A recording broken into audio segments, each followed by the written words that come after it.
ధన్యవాదాలు సిఆర్ గారు.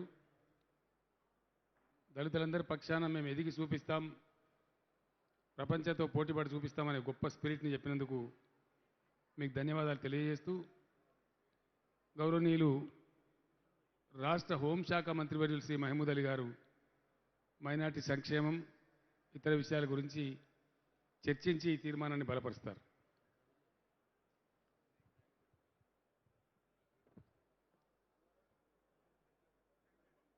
इज्जत आप टीआरएस पार्टी वजीर आला जनाब कल्वाकुंडा चंद्रशेखर राव साहब, इज्जत माब वर्किंग प्रेसिडेंट और रियासती वजीर जनाब कल्वाकुंडा तारिक रामा राव साहब, इज्जत में आप सेक्रेटरी जनरल रुकन पार्लियामेंट डॉक्टर के केशव राव साहब, इज्जत आप रियासती वज़रा, अरकान पार्लियामेंट, अरकान कानून साज काउंसिल, असम्बली, जिला परिषद चेयरमैन, कारपोरेशन चेयरमैन, मेयर्स, इस प्लीनरी में आए हुए टीआरएस के तमाम कायदीन, सबको मेरा आदाब और सलाम नमस्कार।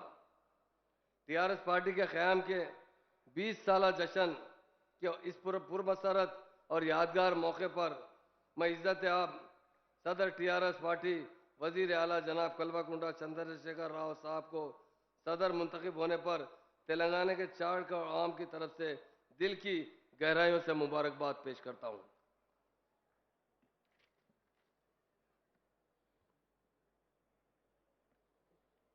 इस तेलंगाना मूवमेंट में हमारे ऑनरेबल सीएम साहब ने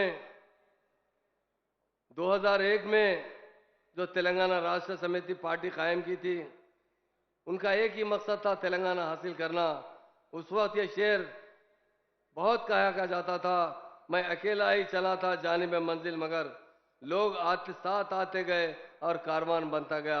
आज इतना बड़ा कारवान हमारे ऑनरेबल सीएम साहब ने शुरू किया है और आज तेलंगाना भी मिला है और हम खुशहाल जिंदगी भी गुजार रहे हैं। सीएम साहब के जो बुलंद हौसलों पर कई लोगों ने एक शेर कहा सीएम साहब पर, खुद ही को कर बुलंद इतना कि हर तकदीर से पहले खुदा बंदे से खुद पूछे बता तेरी रजा क्या है। हिंदुस्तान की तारीख में जितनी भी सियासी पार्टियां बनाई गई, साबिका 75 साल में वो इख्तिदार की खातिर बनाई गई, जबकि इज्जत माब वजीर आला जनाब कल्वाकुंडा चंद्रशेखर राव साहब ने टीआरएस पार्टी को इख्तिदार हासिल करने के लिए नहीं, बल्कि सिर्फ और सिर्फ तेलंगाना के क़याम और तेलंगाना अवाम को उनके हक दिलवाने के लिए बनाया था। केसीआर साहब का मकसद सिर्फ तेलंगाना बनाना नहीं, बल्कि इस तेलंगाना को सुनहरा तेलंगाना बनाना था। इसलिए केसीआर साहब ने गांधी जी के उसूलों पर अमल करते हुए बगैर किसी तशद्दुद के मुसलसल 14 सालों तक जद्दोजहद करते हुए अपने मकसद में कामयाबी हासिल की और हिंदुस्तान के नक्शे में 2 जून 2014 को रियासत तेलंगाना का नाम शामिल किया गया। इसके बाद से तेलंगाना रियासत हर रोज अपनी नई नई स्कीमात की वजह से तेलंगाना भर में काफी तेजी के साथ तरक्की हासिल कर रही है। इसलिए हम केसीआर साहब को महात्मा कहते हैं। इज्जत वजीर आला जनाब कल्वाकुंडा चंद्रशेखर राव साहब ने अपने 7 साल दौरे हुकूमत में तेलंगाना रियासत को मुल्क भर में एक खास मुकाम दिलवाया। इन 7 सालों में तेलंगाना रियासत ने जितनी तरक्की हासिल की वो पिछले 65 सालों में नजर नहीं आती। बिलखुसूस मुस्लिम माइनॉरिटी के लिए शुरू की गई स्कीमात और इनकी तरक्की काबिल जिक्र है। इस मौके पर अल्लामा इकबाल ने एक शेर कहा था, मैं जनाब केसीआर साहब पे नजर करता हूँ, हजारों साल नरगिस अपनी बेनूरी पे रोती है, हजारों साल नरगिस अपनी बेनूरी पे रोती है, बड़ी मुश्किल से होता है चमन में दीदावर पैदा। वो हमारे सीएम साहब है, हमारे केसीआर साहब है। इज्जत वजीर आला जनाब कल्वाकुंडा चंद्रशेखर साहब की जेर क़यादत हुकूमत तेलंगाना ने अक़लियतों की भलाई और तरक्की के लिए बहुत से इक़दाम किए हैं। हुकूमत ने अक़लियतों को समाजी, माशी, तालीमी और इदारा जाती तरक्की को मद्देनजर रखते हुए अनोखी स्कीमात नाफिज किए हैं, जिसके लिए हुकूमत तेलंगाना ने इस साल 2021-2022 में 1606.39 करोड़ का बजट मख्तस किया है, जिसमें से अभी तक 765.93 करोड़ रुपया खर्चा किया गया है। क़याम तेलंगाना से अब तक मुस्लिम माइनॉरिटीज के लिए खर्च किए गए जुमला बजट का 6,644.26 करोड़ रुपए खर्चा किया गया है। जब से कांग्रेस पिछले 10 सालों में तेलंगाना के लिए सिर्फ माइनॉरिटीज के लिए 925 करोड़ रुपए खर्चा किए गए थे, जो हमारे 1 साल के बराबर नहीं है।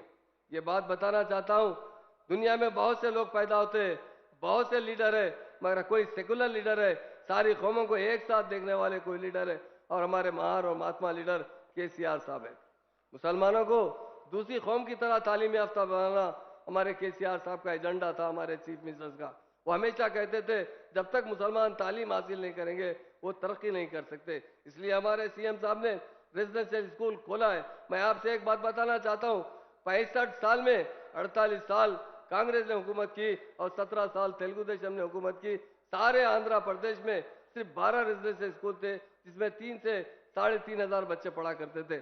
पर हमारे ऑनरेबल सीएम साहब ने सिर्फ 3 साल के अंदर 204 रेजिडेंशियल स्कूल खोले हैं, और खास तौर से लड़कियों के लिए साबिका में सीएम साहब जब मीटिंग करे, बहुत से लोगों ने हमारे सीएम साहब से कहा कि साहब लड़कियां हॉस्टल में नहीं रह सकती, किस तरह पढ़ सकती है।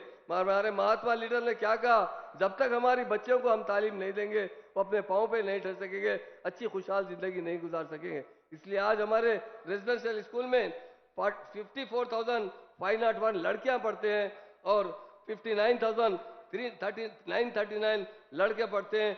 टोटल 1,14,440 स्टूडेंट तालीम हासिल कर रहे हैं। ये हमारे लिए बड़ी फख्र की बात है। 65 साल का हिसाब देख लीजिए, ये 5-6 साल का हिसाब देख लीजिए, जमीन आसमान का फर्क है।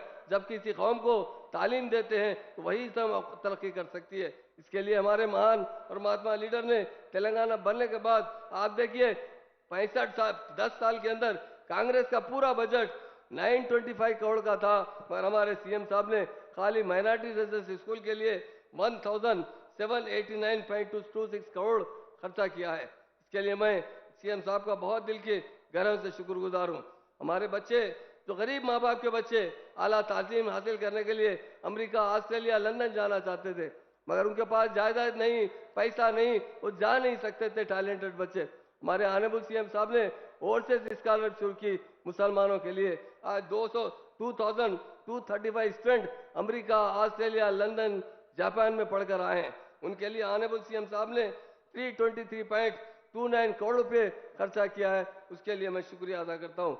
कभी भी सीएम साहब कहते थे मुसलमान क्यों नहीं आईएएस बन सकता है, कोई नहीं आईएएस आईपीएस बनता है। उसके लिए हमारे सीएम साहब ने हर साल 100 बच्चों को आईएएस आईपीएस बना रहे हैं। अब तक तेलंगाना बनने के बाद 500 बच्चों को आईएएस आईपीएस के एग्जाम दिलाए। उसका पूरा खर्चा हुकूमत की तरफ से बर्दाश्त किया गया। उसके लिए 12.53 करोड़ दिया गया।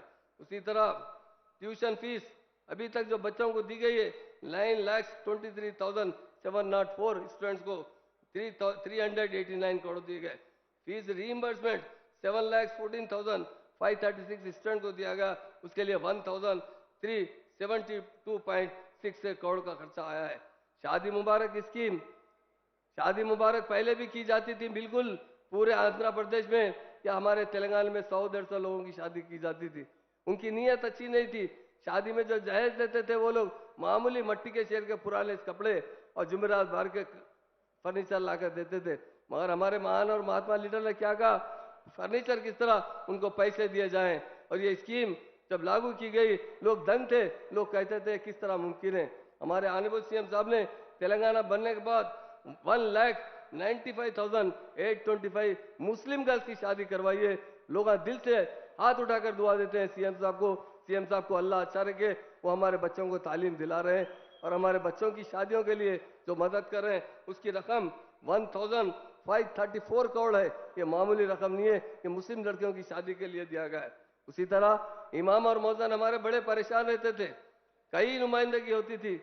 मुझसे भी तेलंगाना मूवमेंट के अंदर अगर बहुत लोग कहते थे, मैं कहता था ये कांग्रेस तेलुगु देशम भैरी जमात है, उन्हें कुछ समझ में नहीं आता, कुछ सुने नहीं आता। और तेलंगाना बनने के बाद जब सीएम साहब से जरा सा जिक्र किया, उन्होंने बहुत सही बात है, हमारे इमाम और मौजन अल्लाह की इबादत करते, नेक रास्ता बताते, उन्हें कुछ ना कुछ हदिया जरूर दिया जाना चाहिए। आज 5,000 इमाम और 5,000 मौजन को 10,000 लोगों को हदिया दिया जाता था। हर मंथ 5,000 रुपये उन्हें भिजाया जाता है। उसके लिए अब तक 293 करोड़ खर्चा किया गया तेलंगाना बनने के बाद।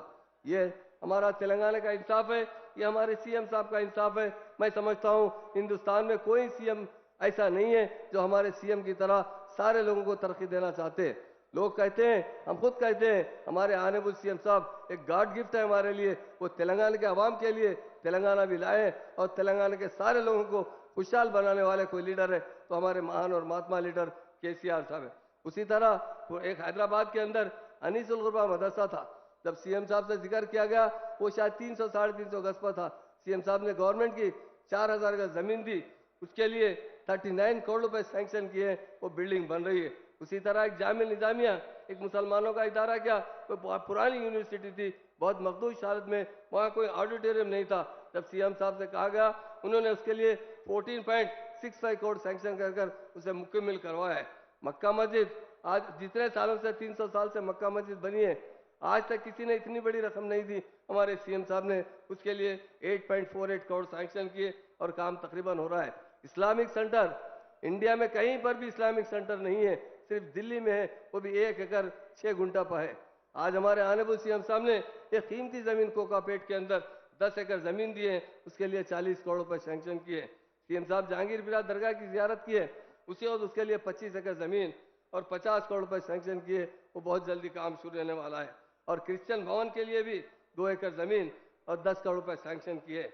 उसी तरह सीएम साहब ने चर्चों के लिए 411 चर्चों के लिए 32 करोड़ रुपए सैंक्शन किए, क्योंकि क्रिश्चियन भाइयों को भी उनकी इबादत के लिए अच्छी से अच्छी जगह चर्चेस रहते हैं, उसे साफ सुथरा रखने के लिए, उसकी तामीर करने के लिए।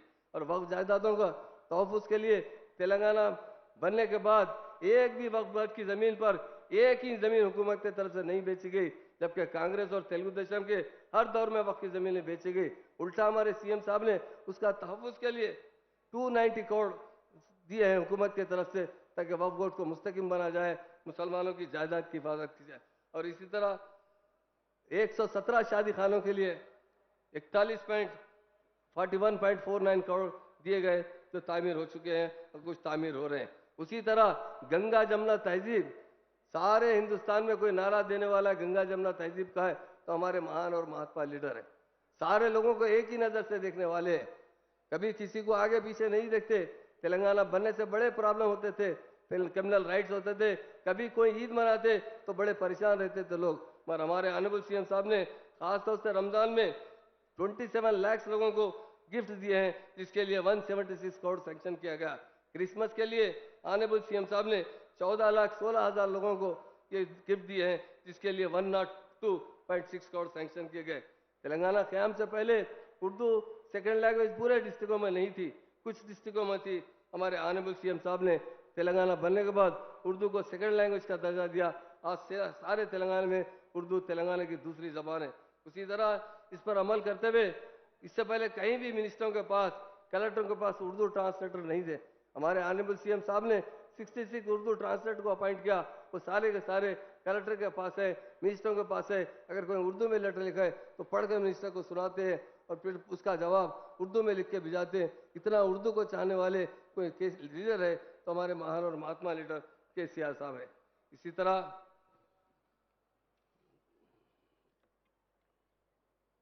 वक्फ जायदादों के लिए तेलंगाना वक्फ बोर्ड ने रियासत के वक्फ अर्जियात जायदादों जायदाद के तहफ़्फ़ुज़ और मुआयने के लिए डीएसपी की क़यादत में एक टास्क फोर्स तस्सीम बनाई गई है, जो जहाँ पर भी वक्फ की ज़मीन पर कब्जा होता है, पुलिस की तरफ से टास्क फोर्स वाले जाकर जो वक्फ के अंदर काम करते हैं वो बचाते हैं। उसी तरह इज्जत आप वज़ीर आला जनाब चंद्रशेखर राव साहब ने वक्फ जायदादों पर नाजायज़ कब्जों और ज़मीनात के फ़रोग़ पर CBCID तहक़ीक़ात के अहकाम जारी किए पिछली असम्बली में। ये बड़ी हमारे लिए फ़ख्र की बात है। किसी हिंदुस्तान में वक्फ जायदादें बहुत सी हैं, पर कहीं पर भी उसके ऊपर कोई किस्म की इंक्वायरी नहीं है। उसके लिए मैं ऑनरेबल सीएम साहब ने CBCID इंक्वायरी लगाने की कोशिश की है और तयख़ुन दिया है, और ज़रूर बहुत जल्द शुरू हो जाएगा। उसके लिए मैं सीएम साहब का शुक्रगुजार हूँ। मैं एक शेर कहना चाहता हूँ, वो हमारी पार्टी पर है, क्योंकि TRS पार्टी एक ऐसी पार्टी है जो तेलंगाना अवाम के लिए बनी पार्टी है, तेलंगाना कायम करने वाली पार्टी है। इसलिए मैं बहुत से लोग बड़े बड़ी बातें करते हैं, शाखों से टूट जाएं वो पत्ते नहीं हम, शाखाओं से टूट जाए वो पत्ते नहीं हैं। आंधी से कोई कह दे कि औकात में रहे। ये 5 मिनट పోలీస్ శాఖ అభివృద్ధికి శాంతి భద్రతలకి విడిదీయలేని సంబంధం ఉంది. లా అండ్ ఆర్డర్ బాగా ఉంటేనే అభివృద్ధి సాధ్యము.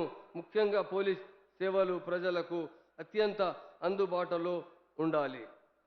తెలంగాణ రాష్ట్ర అభివృద్ధి గురించి ప్రభుత్వం ఏర్పడిన వెంటనే ఆనరబుల్ సీఎం గారు ఈ దిశగా ఆలోచించి అనేక అడ్మినిస్ట్రేటివ్ రిఫార్మ్స్ కు శ్రీకారం చుట్టారు. దేశ చరిత్రలో ఎక్కడా లేని విధంగా రాష్ట్ర పోలీసు వ్యవస్థ మోడర్నైజేషన్ కోసం కొన్ని వేల కోట్లు కేటాయించాము. తెలంగాణ స్టేట్ ఏర్పడితే నెక్సల్స్ యాక్టివిటీస్ పెరుగుతాయని కోరుకోవడం జరిగింది. దీనిని గౌరవ ముఖ్యమంత్రి గారి కేసీఆర్ గారు పూర్తిగా ఫాల్స్ని అని నిరూపించారు. తెలంగాణ ఫార్మేషన్ నాటి నుండి నెక్సలిజం పూర్తి అదుపులో ఉంది. లా అండ్ ఆర్డర్ పటిష్టంగా అమలు చేస్తున్నాం. యాంటీ సోషల్ ఎలిమెంట్స్ విషయంలో రాజీ పడకుండా నేరాల అందుకోనికి అనేక చర్యలు తీసుకున్నాం. हमारे ऑनरेबल सीएम साहब, चूंकि वक्त की कमी है, मैं 2-3 बात और बताना चाहता हूँ. तेलंगाना बनने के बाद अगर पुलिस को कोई डेवलप की है तो हमारे सीएम साहब ने डेवलप किया है. यहाँ पर पूरे गैम्बलिंग, मटका, ड्रग्स, गुड़म्बे का खात्मा करने वाले कोई लीडर है तो हमारे सीएम साहब है. पुलिस ने खासतौर से महिला के लिए शी टीम्स तश्कील दिए, भरोसा सेंटर कायम किया गया है. और ट्रैफिक के खास तौर से जो ट्रैफिक में काम करते हैं उन पुलिस अहदेदारों को 30% ट्रैफिक अलाउंस दिया जाता है. उसी तरह शी टीम्स के जरिए बहुत से महिलाओं की खिदमत की जाती है. हमारे ऑनरेबल सीएम साहब ने तेलंगाना बनने के बाद कोई नए डिस्ट्रिक्ट बनाए गए, उसमें नए कमिश्नरेट बनाए गए. कोत्तगा, वरंगल, करीमनगर, निजामाबाद, सिद्दिपेट, रामागुंडम, खम्बम, राचगुंट कमिश्नर एयरपार्ट చేస్తాం. मैं तमाम मेरे भाइयों से यही कहता हूँ. కూర్చోండి కూర్చోండి కూర్చోండి దయచేసి కూర్చోండి ప్లీజ్. చిన్న చిన్న దానికాలు కూర్చోండి దయచేసి కూర్చోండి ప్లీజ్. తెలంగాణ రాకముందు హోంగార్డ్ జీతం 9,000 ఉంది. తెలంగాణ ఏర్పడిన తర్వాత జీతం 20,250కు పెంచాం. ఎవ్రీ ఇయర్ 1,000 ఇంక్రిమెంట్ ఇస్తున్నాం. ఇంత జీతం మరియు వసతులు దేశంలోనే ఏ రాష్ట్రంలో కూడా లేవు. इसी तरह मैं सीसीटीवी कैमरे के बाद बताता हूं, क्योंकि वक्त की कमी है. हमारी स्टेट में जो हमारे ऑनरेबल सीएम साहब ने जो सीसीटीवी कैमरे लगाए हैं वो 7 लाख से ज्यादा है. 7 लाख से ज्यादा है. उसके लिए हमारे सीएम साहब ने काफी बजट दिया है और उसकी वजह से क्राइम बहुत कंट्रोल हुआ है. और क्राइम कंट्रोल करना सारे तेलंगाना स्टेट की पुलिस बहुत अच्छी तरीके से काम कर रही. इसलिए मैं सीएम साहब को दिल की गहराइयों से इस बात की मुबारकबाद देता हूं कि उन्होंने हमेशा तेलंगाना के लिए जो काम किया है वो शायद हिंदुस्तान आज़ाद होने के बाद किसी स्टेट में काम किया जा रहा है तो हमारी स्टेट में काम किया जा रहा है. हमारी पुलिस रात दिन आवाम की सेवा करती है और आवाम को खुशहाल जिंदगी गुजारती है. गौरव मुख्यमंत्री केसीआर గారు నాయకత్వంలో అనేక విజయాలు సాధిస్తున్నాము. ఇంకా ఎన్నో మంచి కార్యక్రమాలు చేస్తున్నాం. తెలంగాణ రాష్ట్రం ప్రగతి పథం, సంక్షేమం పథంలో ముందుకు సాగుతుంది. ఈ తీర్మానానికి ఆమోదించి వలసిందిగా మీ అందరినీ అవకాశాన్ని మహమూద్ భాయ్ తెలుగులో మాట్లాడుతున్నాడు కాబట్టి బాగా జోరుగా సపోర్ట్ కొట్టాలి మనము. ఈ అవకాశాన్ని ఇచ్చిన గౌరవ ముఖ్యమంత్రి గారి ధన్యవాదాలు తెలుపుతున్నాను. సెలవు తీసుకుంటున్నాను. అందరికీ నమస్కారం. థ్యాంక్ యూ మహమూద్ భాయ్. ఉద్యోగ సంఘం నాయకులుగా తెలంగాణ ఉద్యమంలో గొప్ప పాత్ర పోషించి ఇప్పుడు మహబూబ్ నగర్ శాసనసభ్యులుగా రాష్ట్ర ఎక్సైజ్ శాఖ మంత్రిగా పనిచేస్తున్నటువంటి మిత్రులు